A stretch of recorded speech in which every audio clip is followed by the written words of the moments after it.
Hey guys, welcome to this episode of The Rachel Cruze Show. All right, I hear a lot of people say things like, well, there's just no way I can be wealthy. There's no way I could become a millionaire. Listen, I'm a teacher or I'm a police officer. Like, there's just no way. And it's interesting because very few Americans today truly believe that they have what it takes to become wealthy. But today I'm going to show you why that's totally false. And then I'll give you some tips for how you can successfully become a millionaire. So our company, Ramsey Solutions, did the largest survey of millionaires ever with over 10,000 people that participated in this survey who have a net worth of $1 million. And here's what's so fascinating. The top 5 careers for millionaires in that study were engineer, accountant, teacher, someone in business management or a management role, and an attorney. It's fascinating. It's not like, oh, some big successful, celebrity or, fill in the blank. The average person out in America, those were the top 5 careers of them having a net worth of over $1 million. And also what was found is that 79% of those millionaires didn't get any inheritance from family.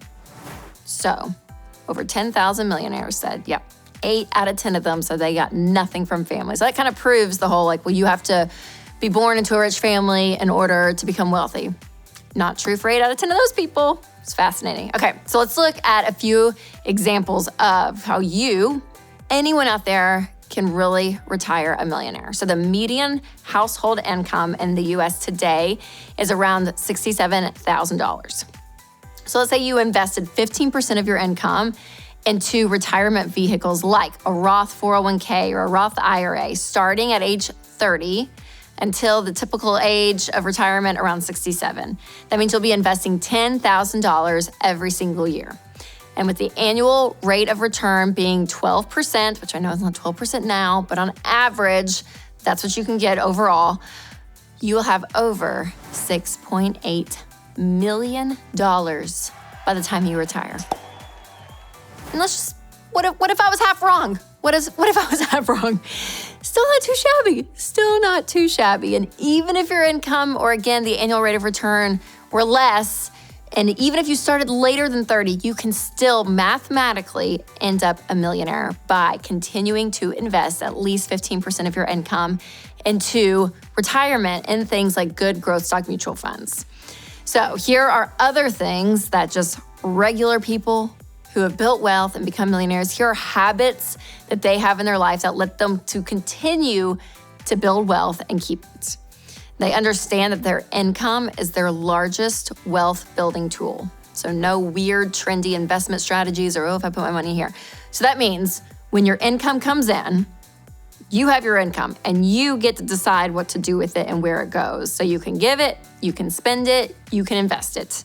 And you actually have money to invest versus when you're living paycheck to paycheck and your income comes in and it's going back out in bills, whether it's car payments, student loan, credit cards, all of that, then you don't have as much money left over to go and say, hey, I want to invest or I want to give or I want to spend. So when you look at your income as the thing that's going to help you build wealth, when your income comes in, you get to decide what to do with it. That's when everything changes. And that's not like an emotional values statement that I'm going to just give you an opinion. That's math. When you have more money from your paycheck that you get to decide what to do with it, over time, if you put it in things that your money grows in, you're going to grow your money, which means you're going to build wealth. Also, they make and stick to a monthly budget. There's this idea that, okay, I work too hard to look at every single penny, or I just want to enjoy my life. Listen, being on a budget, it doesn't mean that you can't enjoy your life. Being on a budget just means that you have a plan and you know what's happening. So these people that have built wealth over time, it didn't just accidentally happen. They know when they're very, very aware of where their money's going. There is intention behind it. It's really important. Also, they have long-term vision for investing. So they are patient. They know it's long-term. They're not freaking out like right now what the market's doing. Sure, it's crazy, right? It's and it's kind of gone down some and all of this, right?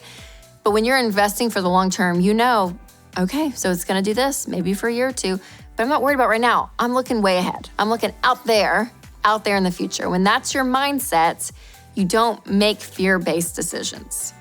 Also, they live below their means. Our national study of millionaires found that 94% of millionaires live on less than they make. You're probably thinking, well, of course they do. They're millionaires. They're able to.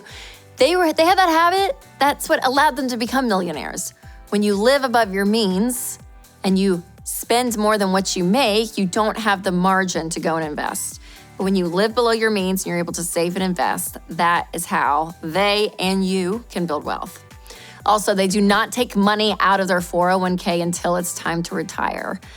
This is a big one. Do not take a loan out on your 401k. Don't cash out before. Don't think, oh, I should, cash this out to pay off my debt even, or fill in the blank. No, you don't touch it. You don't touch it until you get to the age of retirement.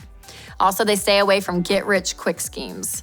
There's going to be things constantly, you guys, that you're going to hear of, oh yeah, if you just do this and do this, don't just invest. That's so boring and so, blah. Go and do this big thing because you put your money here and it's going to give you all this rate of return. Things are going to look shiny. They're going to look shiny.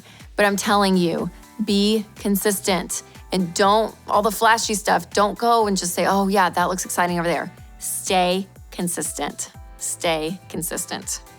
Also, they work together with their spouse if they're married.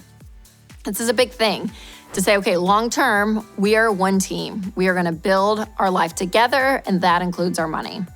Also, they meet regularly with an investment pro. 68% of millionaires in the study said they worked with a financial advisor or investment pro to make their retirement dreams happen.